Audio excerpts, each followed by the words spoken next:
1,00,000 మంది శివభక్తులతో కలిసి మహారుద్రాక్ష పూజలో పాల్గొనండి. వెంటనే కాల్ చేసి మీ పేరును నమోదు చేసుకోండి. హాయ్ అండి, వెల్కమ్ టు సుమన్ టీవీ. నా పేరు అనురాధ. ఈరోజు మనము చిన్న చిన్న వర్డ్స్ తోటి సెంటెన్స్లో ఎలా మేక్ చేయాలి, దట్టు హిందీలో. సో ప్రతి ఒక్కరు అనుకుంటారు నాకు హిందీ రాదు, నేను నేర్చుకోలేను, నేను హిందీలో మాట్లాడలేను అని వెనక అడిగిపోతూ ఉంటారు. అలాంటిది ఏం అవసరం లేదండి. చిన్న పదంతో మనము ఒక చిన్న సెంటెన్స్, మనకు మాట్లాడాలంటే ఏం కావాలి? వాక్యం కావాలి. వాక్యం ఎలా యూజ్ చేయాలో మనకు తెలియాలి కదా. మనం ఎవరు ఓన్లీ వర్డ్స్ వస్తే సరిపోదు, వర్డ్స్ని సెంటెన్స్లో మనం పెడితేనే కదా మనం వేరే వాళ్ళతోటి మనం ఒక ఇది తీసుకోగలం. సో అందుకని ఈరోజు ఆ వర్డ్స్ని సెంటెన్స్ రూపంలో ఎలా మనం చేయాలో చూద్దాం. చిన్న చిన్న వర్డ్సే, మనం ఇంట్లో డైలీ వాడే వర్డ్స్ని ఒక చిన్న సెంటెన్స్గా తీసుకున్నాం అనుకోండి, మనం ఈజీగా చేయొచ్చు. ఓకేనా? సో ఆ వర్డ్స్ ఏంటో చూద్దామా? సో చూడండి, ఇక్కడ ఫస్ట్ ఒక వర్డ్ వచ్చేసి గరం. గరం అంటే ఏంటి? వేడి, హాట్. ఓకే ఓకే సో దీన్ని మనము చాలా విధాలుగా మనము యూజ్ చేస్తూ ఉంటాం. ఇంట్లో మనం డైలీ మనం కిచెన్లోనే వీటిని మనం యూజ్ చేస్తాం. ఎలా? పాలు వేడిగా ఉన్నాయి, ఈరోజు వేడిగా ఉంది. సో ఇలాంటి వర్డ్స్ మనము యూజ్ చేస్తూ ఉంటాం. ఈ వర్డ్ని హిందీలో చెప్పడం, ఈ సెంటెన్స్ని పాలు వేడిగా ఉన్నాయి అంటే నాకు ఇప్పుడు దీన్ని హిందీలో ఎలా చెప్పాలి? హిందీలో చెప్పడానికి పాలు అంటే ఆల్రెడీ నేను మీకు నేర్పించాను, దూద్. వేడి అనడాన్ని ఏమంటాము? గరం. దూద్ గరం హై. సో ఇలా మనం దాన్ని సెంటెన్స్గా మార్చుకోవచ్చు ఈజీగా.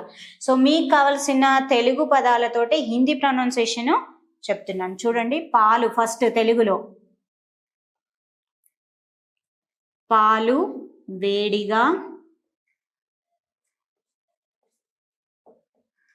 ఉన్నాయి. దీన్ని హిందీలో ఎలా అనాలి? సో మేడం మీరు అనుకుంటారు, మేడం మీరు హిందీలో రాస్తే నేను హిందీ చదవలేను మేడం అని అనుకుంటారేమో. రాని వాళ్ళ కోసం, వచ్చిన వాళ్ళకి ఏమనుకోకండి, రాని వాళ్ళ కోసం తెలుగులోనే తెలుగు అక్షరాలతోటి హిందీ ప్రొనౌన్సియేషన్ తోటి రాస్తున్నాను. మరి ఇదైతే మీకు ఈజీ అనుకుంటాను నేర్చుకోవడానికి. సో ఇక్కడ చూడండి, హిందీలో పాలు అంటే దూద్, వేడిగా గరం, హై ఉన్నాయి అంటే హై. దూద్ గరం హై. సింపుల్, చాలా సింపుల్. ఇందులో పెద్ద విద్య ఏం లేదు. ఏముంది ఇక్కడ? దూద్ గరం హై. ఇక్కడ దూద్ చోట మీకు ఏమన్నా ఇంకా ఉన్నాయి అనుకోండి, వేడిగా ఉన్నాయి, బట్టలు వేడిగా ఉన్నాయి, లేదంటే అన్నం వేడిగా ఉంది. అన్నం అంటే ఇక్కడ ఖానా, అన్నంకి ఇక్కడ దూద్ తీసేసి ఖానా గరం హై అయిపోయింది. ఇంకో కొత్త వర్డ్, కొత్త సెంటెన్స్ మనం చెప్పొచ్చు. అన్నంకి బదులు ఇంకేమైనా వెదర్, ఆజ్ మౌసం బహుత్ గరం హై, ఠండా హై. యాక్చువల్గా అయితే మౌసం, వెదర్ అన్నది ఎప్పుడు చల్లగా ఉంటుంది, వేడిగా ఉండదు. సమ్మర్లో ఒకటే వేడిగా ఉంటుంది. సో అప్పుడు మనము దాన్ని యూజ్ చేయొచ్చు. ఓకే, బహుత్ గర్మీ హో రహీ హై, వేడిగా ఉంది. సో ఇలా మనము దాన్ని యూజ్ చేయొచ్చు. మీకు ఇక్కడ ఒకటే పదం గరం అన్నదానికి ఈ పదాన్ని తీసి మీకు ఇక్కడ ఏ పదం కావాలో దాన్ని మీరు హిందీలో రాకపోతే ఏం కంగారు పడాల్సిన అవసరం లేదు. ఆ పదాన్ని ఇంగ్లీష్లో మీరు శుభ్రంగా యూజ్ చేసి కంటిన్యూ చేయొచ్చు. సెంటెన్స్ వేరే వాళ్ళకి అర్థమవుతుంది. అర్థం కాదని కంగారు ఏం పడాల్సిన అవసరం లేదు. ఓకే, సో దూద్కి బదులుగా మీరు ఇక్కడ ఏమన్నా రాయొచ్చు. ఖానా, ఖానా. చూడండి, ఖానా అంటే ఏంటి? రైస్, అన్నం. ఓకే, సబ్జీ గరం హే. ఓకే, ఉస్కా దిమాగ్ గరం హే. వాడు బుర్ర వేడిగా ఉంది అని అంటాం, ఉస్కా దిమాగ్ గరం హే. మేరా దిమాగ్ గరం హే అని అంటాం, నా బుర్ర వేడిగా ఉందమ్మా అని అంటూ ఉంటారు కదా. సో అక్కడ ఏంటి? ఇక్కడ ఏం తీయొద్దు మీరు, ఇక్కడ దూద్ తీసేసి దిమాగ్, మేరా దిమాగ్ గరం హే. అంతే, చాలా సింపుల్. ఏం కొత్త వాడాలి, మనకు రానిది ఏమీ లేదు. కాకపోతే ఏమంటే ఆ పదం తెలుసుకుంటే చాలా ఈజీగా మనము మాట్లాడవచ్చు. సో ఇక్కడ మీకు ఎవరికి ఏం చెప్పాలనుకున్నారో ఇక్కడ ఈ పదం తీసేసి వేడిగా ఉంది అంటే గరం హై అని యూజ్ చేయొచ్చు. ఓకే, సో నెక్స్ట్ పదం చూద్దామా? కూడాదాన్. ఇది ఎవరైనా విన్నారా? కూడాదాన్ అంటే ఏంటి మేడం, నాకు తెలీదు అని అనుకుంటున్నారా? కూడాదాన్ అంటే ఏం లేదండి, డస్ట్బిన్, చెత్తబుట్ట. కూడాదాన్ అంటే ఏంటి? చెత్తబుట్ట. కానీ ఎవరు యూజ్ చేయరు. మీకు తెలియాలి, ఎందుకంటే మీ పిల్లలు చదువుకుంటూ ఉంటారు, మీకు పిల్లలకి చెప్పడానికన్నా మీకు తెలియాలి అని నేను ఇది చెప్తున్నాను. కూడదని అంటే ఏంటి? చెత్తబుట్ట. సో మనం ఎప్పుడు డస్ట్బిన్లో పడేయరా అని అంటాం, దానికి బదులుగా మంచిగా కూడదని అనొచ్చు కదా. మీరు హిందీలో మాట్లాడినట్టుగా ఉంటుంది, మీకు సాటిస్ఫాక్షన్, మీ పిల్లలకు సాటిస్ఫాక్షన్గా ఉంటుంది ఫస్ట్ ఆఫ్ ఆల్.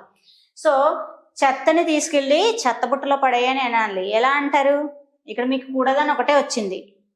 కూడదని అంటే చెత్తబుట్ట మేడం, మరి చెత్త కూడదాన్ మే కచరా డాలో. కచరా అంటే ఏంటి? చెత్త. ఓకే, తెలుగులో చూడండి. చెత్తని చెత్తబుట్టలో వెయ్యి.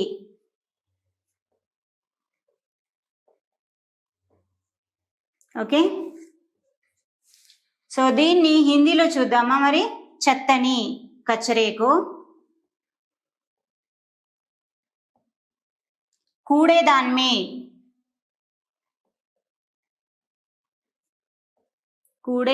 में डालो. చెత్తని చెత్తబుట్టలో వెయ్యి అనడాన్ని ఏమంటారు? కచరేకో కూడేదాన్ మే డాలో. యా కచరా కా డిబ్బా అని కూడా అంటారు. కచరా కా డిబ్బా అన్నది అది ఇంకో వర్డ్, మన అలా కూడా యూజ్ చేయొచ్చు. కొన్ని రాని వాళ్ళు అలా కూడా యూజ్ చేస్తారు. యాక్చువల్ వర్డ్ వచ్చేసి కూడదాన్ అని అంటారు, చెత్త డబ్బాను. ఓకే, సో మీరు డస్ట్బిన్ అని ఉంటుంటారు. సో దానికి బదులుగా మీరు హిందీలో మాట్లాడుతున్నారు కదా, సో దానికి బదులుగా చిన్న చేంజ్ అంతే, ఏం లేదు. కూడదాన్ అంటే చెత్తబుట్ట, చెత్తని చెత్తబుట్టలో వెయ్యి అనడాన్ని హిందీలో ఏమంటారు?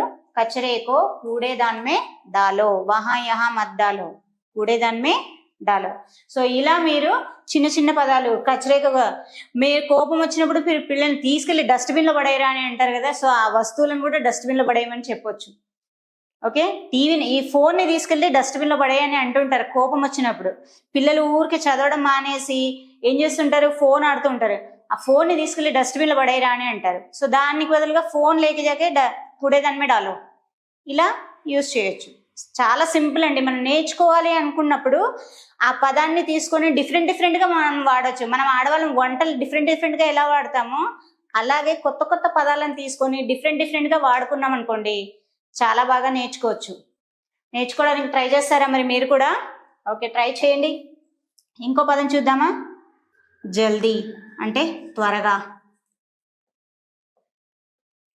ఓకే, నెక్స్ట్ ఇక్కడ చూడండి. జల్దీ అంటే ఏంటి? త్వరగా కదా. త్వరగా లేవు. ఫస్ట్ పొద్దున్నే లేవగానే మనం పిల్లల్ని లేపుతాం, అరే స్కూల్ టైం అవుతుందిరా త్వరగా లేవు అని అంటాం. దాన్ని హిందీలో త్వరగా అంటే జల్దీ ఉఠో, జల్దీ ఉఠో, స్కూల్ కా టైం హో రహా హై. ఓకే, చూడండి, త్వరగా లేవు.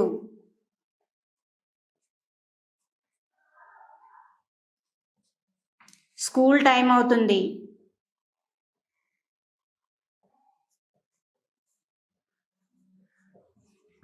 जल्दी उठो,